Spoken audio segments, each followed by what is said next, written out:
আসসালামু আলাইকুম। Kitchen of টেস্টে আপনাদের সবাইকে স্বাগতম। আজকে আমি তৈরি করে দেখাবো সেরা স্বাদের মুরগির মাংস রান্না।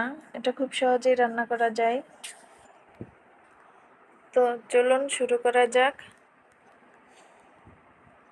এখানে আমি একটা মুরগি কেটে ধুয়ে রেখেছি, সুন্দর করে কেটে ধুয়ে পানি জড়িয়ে রেখেছি।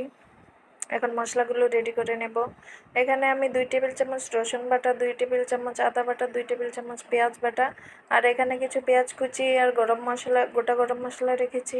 এখানে গুঁড়া মশলাগুলো আমি রেখেছি 1.5 চা চামচ হলুদ গুঁড়া, 1.5 চা চামচ মরিচ গুঁড়া, 1.5 চা চামচ ধনে গুঁড়া, 1.5 চা চামচ জিরা গুঁড়া, স্বাদ মতো লবণ, 1/2 চা চামচ গরম মশলা।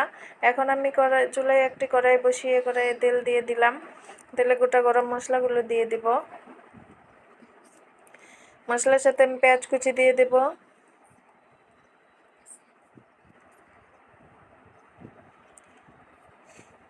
পেঁয়াজ কুচি দিয়ে দিলাম। পেঁয়াজ কুচিটাকে আমি গোল্ডেন করে নেব।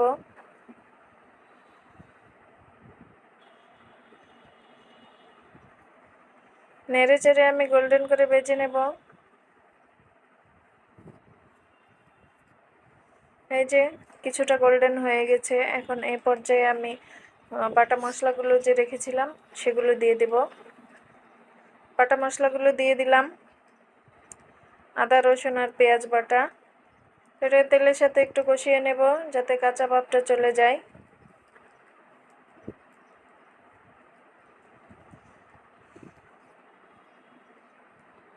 এই যে নেড়ে চেড়ে তারপরে আমি গুঁড়া মশলাগুলো দিয়ে দেব।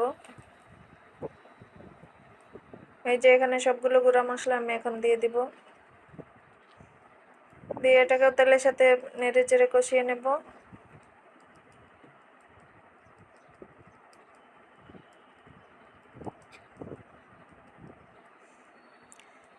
তেলের সাথে নেড়ে চেড়ে কষিয়ে নিয়ে মশলার বাটিটা ধুয়ে আমি অল্প একটু পানি দিয়ে দিলাম যেন মশলা পুড়ে না যায়।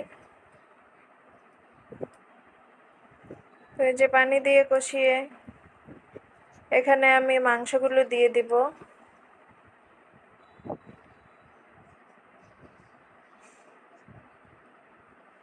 একে একে আমি সব মাংসগুলো দিয়ে দিচ্ছি এখানে।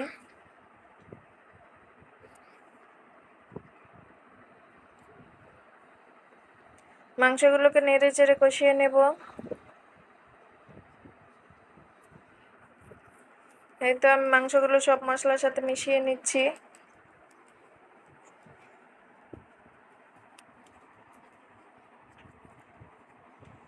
মেশাতে মেশাতে বলি যে আপনারা আমার চ্যানেলটা সাবস্ক্রাইব করবেন, লাইক দিবেন, কমেন্টে জানাবেন আমার রান্নাটা কেমন হয়েছে, শেয়ার করে দিবেন ভিডিওটা।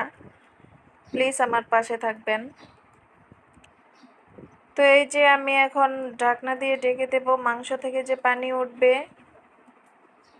সেটা কিছুক্ষণ নেড়ে চেড়ে কষিয়ে নেব। তারপরে আমি অল্প একটু পানি দিব। পানি দিয়ে আবার কষিয়ে নেব।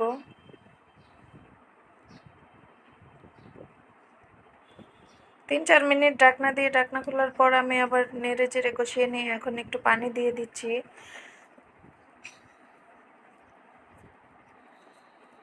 তো পানি দিয়ে নেড়ে চেড়ে কষিয়ে নেব।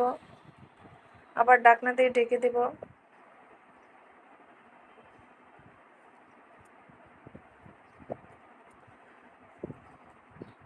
এই যে 3-4 মিনিট পর আবার ঢাকনা খুলে আমি এটাকে নেড়ে চেড়ে দিচ্ছি।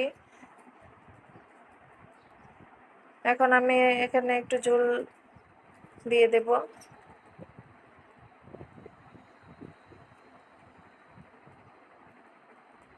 ঢাকনা দিয়ে ঢেকে দিলাম। 10 মিনিট রান্না করার পর ঢাকনা খুলে আমি আবার এসেছি। তো আমার চিকেনটা হয়ে গেছে। এই যে আমি এরকম একটু ঝোল ঝোলই রাখবো। আপনারা চাইলে আরও ঝোল কমিয়ে নিতে পারেন। তো এই রান্নাটা খুবই ইজি। এই যে আমার ফাইনাল লুক। আল্লাহ হাফেজ। আপনারা এভাবে ট্রাই করবেন।